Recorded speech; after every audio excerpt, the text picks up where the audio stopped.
चील राजा, उसके साथ ऊंचाई पर उड़ रहे थे उसके सेनापति, और आज पहली बार उसके साथ था उसका बेटा। देखो इस जंगल को, डर से भीगा हुआ है। आज तुम सीखोगे राज करना क्या होता है। पिता महाराज, क्या आज मैं भी शिकार कर सकता हूँ? पहले डर पैदा करो, डर ही सबसे बड़ा हथियार है। नीचे बारिश में कांपते पेड़ों के बीच एक छोटा सा घोंसला था। उस घोंसले में बैठी थी मीनू चिड़िया। उसने अपने बच्चों को कसकर सीने से लगाया हुआ था। माँ, आसमान में कौन उड़ रहा है? माँ, मुझे बहुत डर लग रहा है। डर मत मेरे बच्चों, जब तक माँ के पंख हैं कोई तुम्हें छू नहीं सकता। मीनू की आंखें आसमान पर थीं। उसे पता था आज की रात सामान्य नहीं है। दूर दूसरी डाल पर कबूतर और कबूतरी अपने घोंसले को संभाल रहे थे। मीनू बहन, ऊपर चील राजा मंडरा रहा है। उसके सेनापति भी साथ है। वे नीचे झपटने की तैयारी कर रहे हैं। पास ही तोता और तोती बारिश में भीगते हुए इधर उधर देख रहे थे। आज की रात बहुत भारी है, सब अपने बच्चों को छुपा लो। ऊंची डाल पर बैठा था भूरा कौवा, उसके साथ उसकी पत्नी भूरी कौवी। देखा भूरी, जब चील हमला करेगा सबसे पहले नीचे वाले घोंसले जाएंगे और मीनू का घोंसला सबसे नीचे है। तो फिर हम सुरक्षित हैं, जब तक दूसरों पर संकट है। अब देखो डर कैसे जमीन पर उतरता है। बिजली कड़की और उसी चमक के साथ चील राजा बिजली की तरह नीचे झपटा। माँ, वो आ गया। मेरे पीछे से मत जाओ, अपनी आंखें बंद कर लो। चील का विशाल पंजा सीधे घोंसले की ओर बढ़ा। छोटी चिड़िया, तेरे पंख कितने भी फैल जाएं, मेरे सामने टिक नहीं सकते। मैं छोटी हो सकती हूँ, पर माँ हूँ, और माँ डरती नहीं, लड़ती है। मीनू ने अपने भीगे पंख फैलाकर चील के पंजे पर पूरी ताकत से चोंच मारी। चील थोड़ा पीछे हट गया। मेरा एक अंडा टूट गया, मैं उसे बचा नहीं पाई। ये सिर्फ शुरुआत है। अगर हम चुप रहे तो अगली बारी हमारे बच्चों की होगी। चील ऊपर उड़ गया, लेकिन जाते जाते उसने पूरे जंगल में दहशत फैला दी। जंगल में सन्नाटा छा गया। हर घोंसले में सिसकियां थीं। तोता और तोती टूटे हुए तिनके जोड़ने की कोशिश कर रहे थे। हमें कुछ करना होगा, चील राजा हर रात आएगा। लेकिन हम कर क्या सकते हैं, वो हमसे 10 गुना बड़ा है। उसी समय ऊंची डाल पर बैठे भूरा कौवा ने धीरे से कहा, मैंने तो पहले ही कहा था, नीचे वाले घोंसले खतरे में हैं। हमें ऊपर की डाल पर चले जाना चाहिए। जो कमजोर हैं, उनकी किस्मत खराब है। सही कहा। माँ, क्या वो फिर आएगा? हाँ, वो आएगा, लेकिन इस बार हम अकेले नहीं होंगे। आसमान अब भी गरज रहा था। तभी बादलों में एक अलग सी गूंज उठी। डर को मत पालो, डर को तोड़ो। जो बट जाते हैं वो शिकार बन जाते हैं। क्या तुमने भी सुना?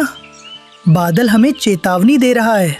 ये संकेत है, अगर हम साथ नहीं आए तो चील राजा हमें एक एक कर खत्म कर देगा। तो क्या करें? कल सुबह हम सब मिलकर सभा करेंगे। डर को खत्म करने का एक ही तरीका है, एकजुट होना। बारिश धीरे धीरे कम हुई, लेकिन आसमान में अभी भी चील राजा मंडरा रहा था। आज मैंने उन्हें डरा दिया है, कल मैं उनका साहस तोड़ दूंगा। आज हम छुपेंगे नहीं, आज हम बात करेंगे।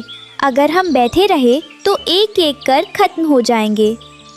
सुबह की हल्की रोशनी भीगी डालियों पर उतर आई थी। बारिश थमी नहीं थी, पर बूंदें अब सिसकियों जैसी गिर रही थीं। टूटे घोंसलों के बीच जंगल के पक्षी इकट्ठा हुए। हर आंख में डर था, हर दिल में सवाल। कल रात हमने देखा, चील सिर्फ शिकार नहीं कर रहा, वो हमें डराकर कमजोर कर रहा है। मेरे अंडे टूट गए, मैंने उन्हें अपने पंखों में छुपाया था। फिर भी बचा ना सकी।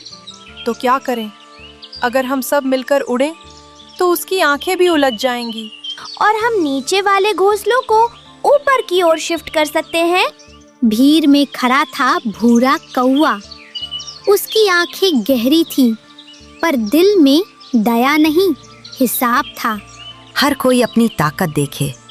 जो कमजोर है वे खुद को बचाने का इंतजाम करें। हम क्यों अपनी जान जोखिम में डालें?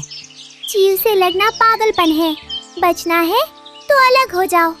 जब मेरे बच्चों पर पंजा आया मैं अकेली थी, लेकिन आज अगर किसी और माँ पर हमला हुआ तो मैं अकेली नहीं रहूंगी।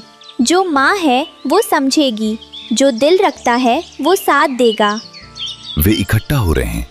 अच्छा है, डरे हुए समूह को तोड़ना और आसान होता है। आसमान में फिर से भारी पंखों की आवाज गूंजी। इस बार चील अकेला नहीं था, उसके साथ थे उसके सेनापति। वे घोंसलों के ऊपर गोल गोल चक्कर काटने लगे। पिता महाराज, क्या आज मैं हमला करूं? नहीं, पहले उनके बच्चों को डराओ। दर में पलने वाले बच्चे कल खुद ही गिर पड़ते हैं। अचानक एक सेनापति नीचे झपटा। उसने मीनू के घोंसले के पास की डाल तोड़ दी। घोंसला झूलने लगा। माँ, क्या वो फिर आएगा? माँ, मुझे पकड़ लो। मैं यहाँ हूँ। मेरी सांस चल रही है तो तुम सुरक्षित हो। उसके पंख कांप रहे थे, लेकिन उसने बच्चों को गिरने नहीं दिया। बारिश फिर तेज हो गई। जंगल की हर माँ की धड़कन बढ़ गई। सब मिलकर उड़ो, उसे भ्रमित करो। पक्षियों का एक झुंड एक साथ ऊपर उठा। तोता, तोती, कबूतर, कबूतरी, सब ने गोल चक्कर काटना शुरू किया।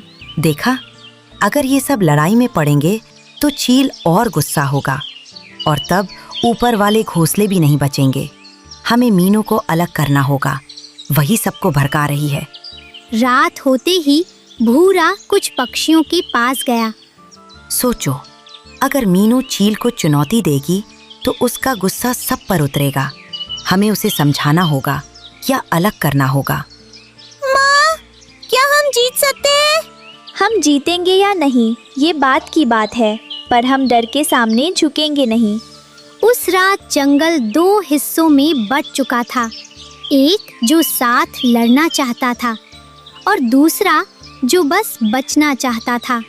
जो डर से भागता है वो डर का भोजन बनता है।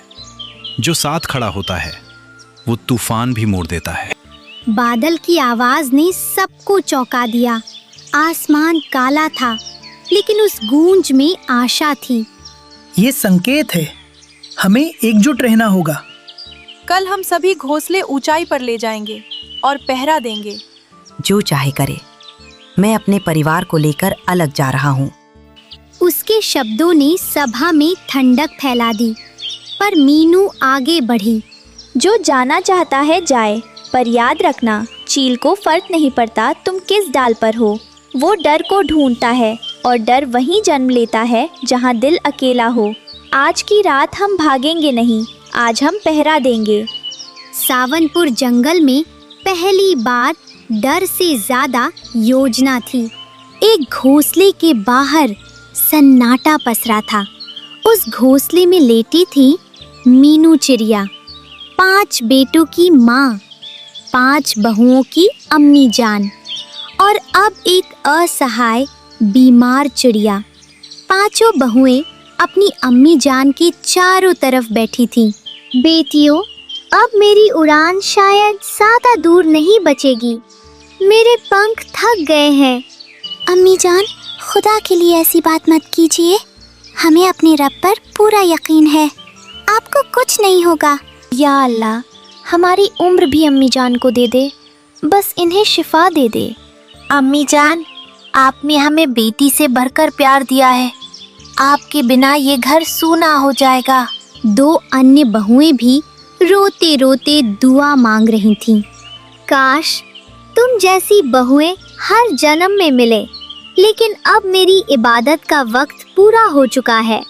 इतने में घोंसले के बाहर पंखों की तेज आहट हुई। पांचों बेटे लौट आए थे। उनके चेहरे पर थकान थी और आंखों में डर। हम आ गए। आधे पैसों का इंतजाम हो गया है।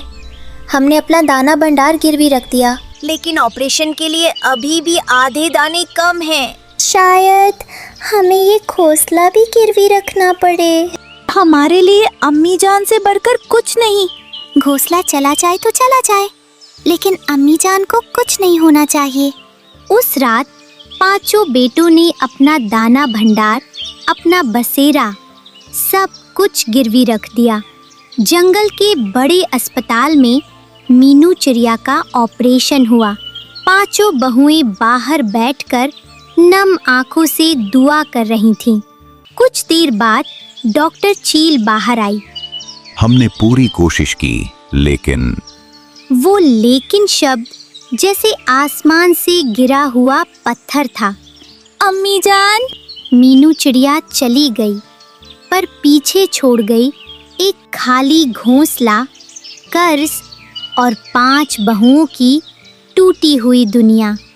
कुछ ही दिनों में दाना भंडार भी चला गया, घोंसला भी छिन गया।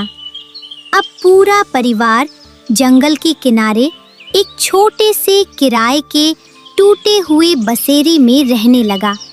आज भी काम नहीं मिला। मिल भी जाए तो बस बोरे ढोने का। लगता है अब हमें मजदूरी ही करनी पड़ेगी। खुदा पर भरोसा रखिए, जिसमें हमें आजमाया है वही रास्ता भी दिखाएगा। कुछ ही दिनों में रमजान का चांद दिखाई दे गया। जंगल में हर तरफ इबादत की तैयारी थी, लेकिन इस छोटे से टूटे बसेरे में चिंता का साया था। रमजान आ गया, लेकिन घर में दाना नहीं। सहरी में क्या खाएंगे हम? रोज़ा सिर्फ पेट से नहीं रखा जाता, नियत से रखा जाता है। आज सहरी में बस पानी है, लेकिन हम रोज़ा रखेंगे। सुबह सहरी के वक्त पांचों बहुएं और पांचों बेटे बस पानी पीकर रोज़ा रखते हैं। पेट खाली था, लेकिन आंखें नम थीं। या रब, हमारी परीक्षा मत ले इतनी कि हम टूट जाए। इफ्तारी का वक्त नजदीक था, लेकिन घर में सिर्फ 3 मुट्ठी आटा और थोड़ा सा नमक बचा था। बस इतना ही है। 3-4 रोटियां बन जाएंगी, सब 2-2 निवाले खा लेंगे। सुबह भी पानी से रोज़ा रखा, अब शाम को भी बस नमक रोटी। कम से कम पेट में कुछ तो जाएगा, सब्र रखो। चूल्हा जला। सूखी लकड़ियों की आंच पर 3 रोटियां सिकने लगीं। नमक के साथ सब ने रोज़ा खोला। हर कौर के साथ आंसू भी निगले गए। न जाने कितने दिन और ऐसे गुजरेंगे। अगले महीने भी यही हाल रहा तो। या रब, क्या हमने कोई ऐसी खता की है जो हमें इतनी सजा दे रहे हो? आंगन में बैठी पांचों बहुएं अपनी किस्मत को कोस रही थीं। कमजोरी इतनी बढ़ चुकी थी कि खड़े होने की ताकत भी नहीं बची थी। और तभी आफरीन की नज़र सामने वाले आंगन पर पड़ी। पड़ोसन शकीना चिड़िया के आंगन में 2 बकरियां बंधी थीं। वे बकरियां हरी हरी घास बड़े चाव से खा रही थीं। देखो, वो घास कितनी हरी है। क्यों ना हम भी इफ्तारी में घास के पकवान बनाएं? चारों बहुएं चौंक जाती हैं। क्या तुम ठीक तो हो? भूख ने तुम्हारा दिमाग खराब कर दिया है क्या? मैं पागल नहीं हूँ। पुराने वक्त में जंगलों में रहने वाले पक्षी जंगली पत्तियाँ खाते थे। हमारे आंगन में कितनी ताज़ी घास उगी है। अगर हम इसे साफ करके पीस कर मसाले मिलाकर पकाए तो इससे बुरा क्या होगा? आफरीन की आंखों में डर नहीं था, बस हिम्मत थी। और कभी-कभी बदलाव की शुरुआत एक पागल विचार से ही होती है। चारों बहुएं आखिरकार हामी भर देती हैं। वे आंगन से हरी घास तोड़ती हैं, उसे धोती हैं, सिल पर पीसती हैं। हल्दी, लाल मिर्च, नमक और उम्मीद मिलाकर एक नई इफ्तारी की तैयारी शुरू हो जाती है।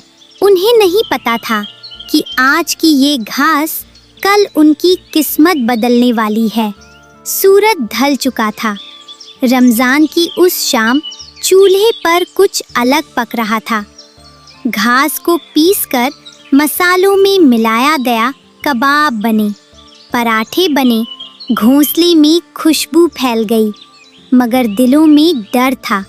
आज ये क्या बना है? इफ्तारी, लेकिन थोड़ी अलग। कहीं आज साग सस्ता मिला क्या? नहीं, ये साग नहीं, ये घास के पकवान है। घास? पहला कौर मुंह में गया और जैसे सबकी आंखें फैल गईं। ये सच में घास है? हाँ, इतने महीनों बाद आज पेट भर कर खाया है। सोचा आज मैं बिरयानी लेकर आऊं, लेकिन जैसे ही उसने घास का कबाब चखा, ये तो कमाल है, तुम लोग इसे बेच क्यों नहीं देते? कौन खरीदेगा घास के पकवान? आजकल कई पक्षी मांस नहीं खाते। अगर स्वाद अच्छा है तो नाम कोई मायने नहीं रखता। उस रात पांचों बहुएं सोई नहीं। उन्होंने फैसला कर लिया, अब रोना बंद, अब कोशिश शुरू। अगली सुबह हरी पत्तियों से भरी टोकरियां, चूल्हा और छोटा सा ठेला। ये क्या है? ये घास के पकवान है। हरा भरा कबाब, चक्कर देखिए। पहला ग्राहक खाता है, रुक जाता है, फिर मुस्कुराता है। वाह, एक और दे दो। धीरे धीरे भीड़ बढ़ती है। पैक कर दो, घर ले जाऊंगा। जिस चीज पर लोग हंसे थे वही आज बिक रही थी। एक दिन भूरा कौवा दुकान पर आया। कल तक ये मजदूर थे, आज दुकान चला रहे हैं। अब हम मजदूरी नहीं, अपने साथ काम करेंगे। याद है जब हम नमक रोटी खाते थे?